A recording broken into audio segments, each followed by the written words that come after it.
Hi, hello, welcome to Vishnumati vlog. It's Wednesday morning. Morning 5 o'clock எழுந்திருந்தேன். குழந்தை அழுந்துகிட்டே இருந்தா. So இந்த மாதிரி டைமில் எப்பயுமே நம்மளால் தூங்க முடியாது, கை குழந்தை வச்சுருக்க நேரத்தில் உங்களுக்கே தெரியும். அது இல்லாமல் ஹஸ்பண்ட் வேறு வெளியூர் போயிருந்திருந்தார். ஸோ கார் சவுண்டு கேட்டுச்சின்னு சொல்லிட்டு வெளியே வந்து எட்டி பார்த்துருந்தா பயங்கர பனி. சரி ஏர்லி மார்னிங்கே காஃபி போட்டு குடிக்கலாம் இந்த பனிக்குன்னு சொல்லிட்டு பால் காய வச்சுட்டேன். எப்பயும் இந்த மாதிரி குளிர்காலத்தில் சூடாக காஃபி குடிக்கிறது எல்லாருக்குமே ரொம்ப பிடிக்கும்.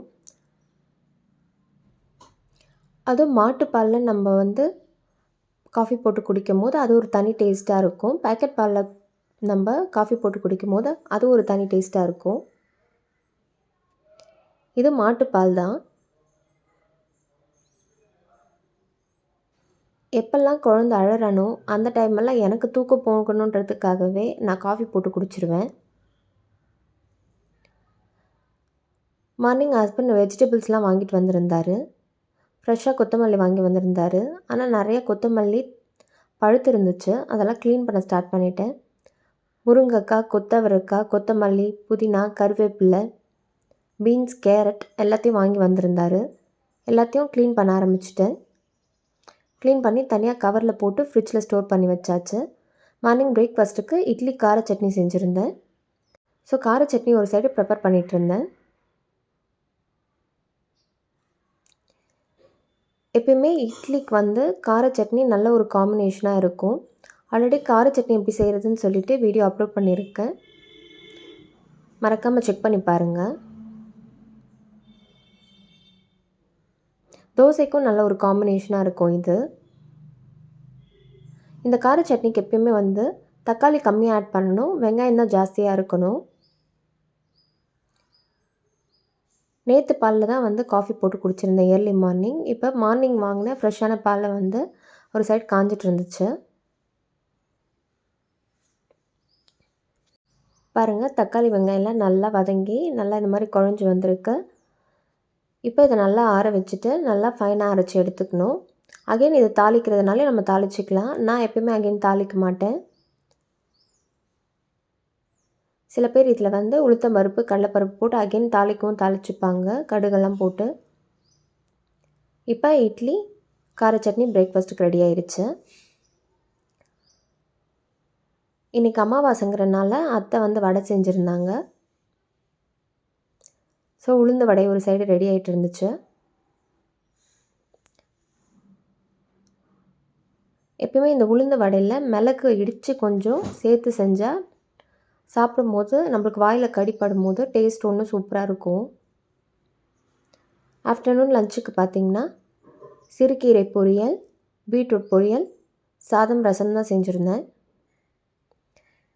இது ஜஸ்ட்டு சிம்பிளாக எண்ணெய், கடுகு, காஞ்ச மிளகாய், வெங்காயம், கீரை, உப்பு சேர்த்து பண்ண பொரியல் தான்.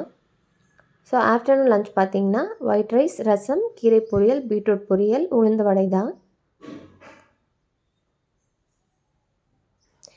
இன்றைக்கி லஞ்ச் ப்ரிப்பேர் பண்ணி சாப்பிட்டவே ரொம்பவே டைம் ஆகிடுச்சு. 3 o'clock மேலே தான் லஞ்சை எடுத்துக்கிட்டேன். நைட்டு டின்னருக்கு பார்த்திங்கன்னா மிக்ஸ்டு வெஜிடபிள் கிரேவி, சப்பாத்தி தான். ஸோ இந்த மிக்ஸ்டு வெஜிடபிள் கிரேவி எப்படி செய்கிறதுன்னு பார்க்கலாம். கடாய் ஹீட் ஆன பிறகு 3 tablespoon ஆயில் ஆட் பண்ணுறேன். ஆயில் நல்லா ஹீட் ஆன பிறகு 1/2 teaspoon கடுகு, 1 teaspoon சீரகம் ஆட் பண்ணுறேன். ரெண்டும் நல்லா பொரியணும். கடுகு நல்லா பொரிஞ்ச பிறகு 7 பல் பூண்டு ஆட் பண்ணுறேன்.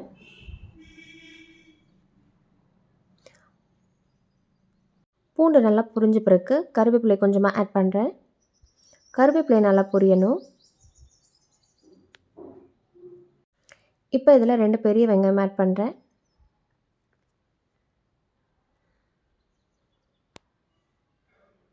ஆட் பண்ணிவிட்டு நல்லா வதக்கணும். இதை நம்ம வதக்கி அரைக்க தான் போகிறோம். அதனால் ரொம்ப கோல்டன் கலரில் வதங்கணும்னு கிடையாது. அந்த ரா ஸ்மெல் போகிற வரைக்கும் வதக்கினா போதும்.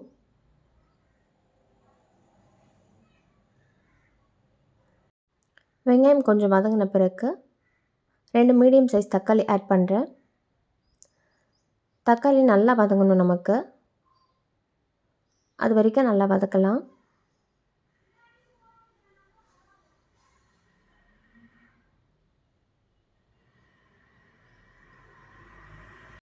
பாருங்கள், இந்த அளவுக்கு நல்லா வதங்கியாச்சு. இப்போ இதை நல்லா ஆற வச்சுட்டு நல்லா ஃபைன் பேஸ்ட் அரைச்சி எடுத்துக்கணும்.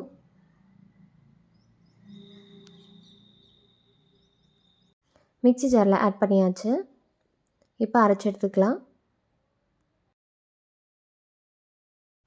இப்போ அகைன் கடாயில் 2 டேபிள் ஸ்பூன் ஆயில் ஆட் பண்ணுறேன். ஆயில் நல்லா ஹீட் ஆன பிறகு 1 டீஸ்பூன் கடுகு ஆட் பண்ணுறேன். கடுகு நல்லா பொரிஞ்சு வரணும். இந்த ஸ்டேஜில் கட் பண்ண 7 பீன்ஸ், ஒரு மீடியம் சைஸ் கேரட், ஒரு குடமிளகாய் ஆட் பண்ணுறேன். நல்லா எண்ணெயிலே இதை வதக்கணும். கொஞ்சமாக கருவேப்பிலை ஆட் பண்ணுறேன். ஆட் பண்ணிவிட்டு நல்லா மிக்ஸ் பண்ணிடலாம். இப்போ பாருங்கள், நல்லா வதங்கியாச்சு. இந்த ஸ்டேஜில் அரைச்ச மசாலாவை ஆட் பண்ணிடலாம்.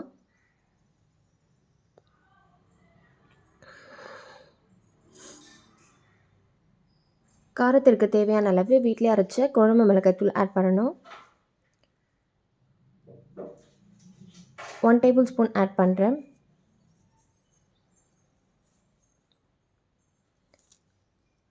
ஆட் பண்ணிவிட்டு தேவையான அளவு கல் உப்பு ஆட் பண்ணி நல்லா மிக்ஸ் பண்ணிடுறேன்.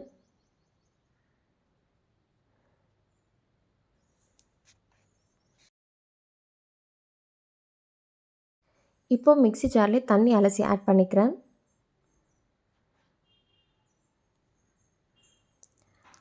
தண்ணி அலசி ஆட் பண்ணிட்ட பிறகு நல்லா இதை கொதிக்க விடணும்.